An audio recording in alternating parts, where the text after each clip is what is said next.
Step 1. Sampling and preservations.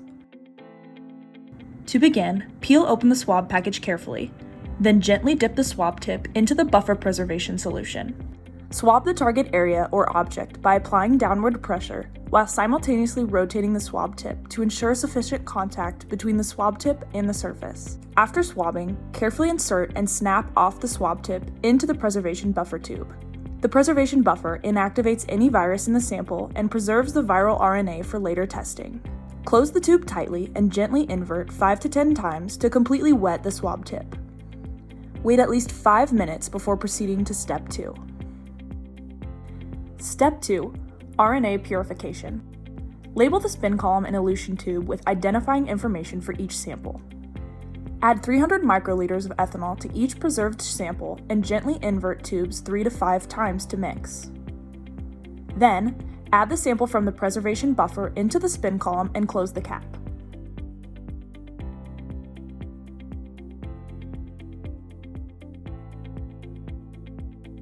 Centrifuge the column for 1 minute. Any viral RNA in the sample is now bound to the membrane of the spin column. Next, take out the samples from the centrifuge, dispose of the collection tube of liquid, ensuring that none of the liquid touches the spin column membrane.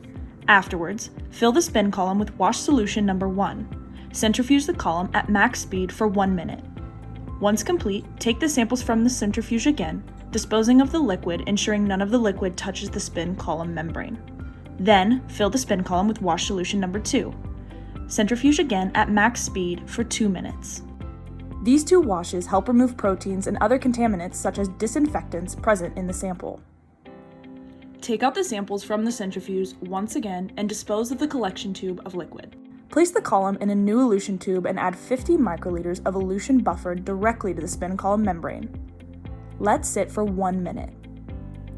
The elution buffer releases the bound RNA off the membrane. Centrifuge at max speed for 1 minute. Remove and then discard the spin column. The highly purified RNA is in the elution tube and now ready for RT-qPCR analysis. Step 3. RT-qPCR analysis. Thaw frozen assay reagents. The assay reagents are designed to specifically detect the virus that causes COVID-19. Dispense 15 microliters of the master mix into each PCR strip tube. Transfer 5 microliters of the nucleus-free water into the first PCR tube, then close the tube tightly. Then, transfer 5 microliters of each sample RNA into individual qPCR tubes.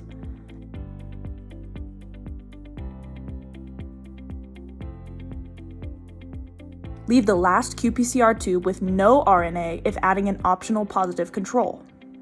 An optional positive control can be added to the last tube to help the machine verify that it is running appropriately. Please note, the positive control DNA is highly concentrated, so care should be taken to not contaminate other samples or your work area. Gently mix each qPCR reagent tube by inverting 5 to 10 times. Using a robust downward motion, shake the contents of your qPCR tube to the bottom of the tube. Samples are now ready for analysis in the GeneCount Q8 or Q16 device. To begin this process, open the latch on the front of the qPCR device and place the PCR strip tubes inside the device and close the lid firmly. To set up the GeneCount software, choose New Experiment. Double-click on the first box labeled A1. For the name, type in negative. For the type, select negative control. For the quantity, type in 20. For the units, it needs to be in milliliters. For the extraction method, select lab method. And for the assay, it needs to be SARS-CoV-2. Then, select Add. After you finish putting in the negative, go to cell A2 and begin adding your samples. You must first fill out the type, unknown. The quantity should be 10. Units need to be in centimeters squared. Lab method is the extraction method, and assay is SARS-CoV-2. Once you've finished these columns, then place your cursor in the name column and scan your sample collection tube with the barcode scanner. Continue this process for all samples. If using an optional positive control, this would be your last well within the program. Double-click on the box and name it Positive. For the type, select Positive Control. The quantity should be 20, units in milliliters, extraction method, lab method, and the assay is SARS-CoV-2. Click Add. Once you have completed all of these steps, hit Continue to set up. Then click Start and the qPCR program will start running automatically.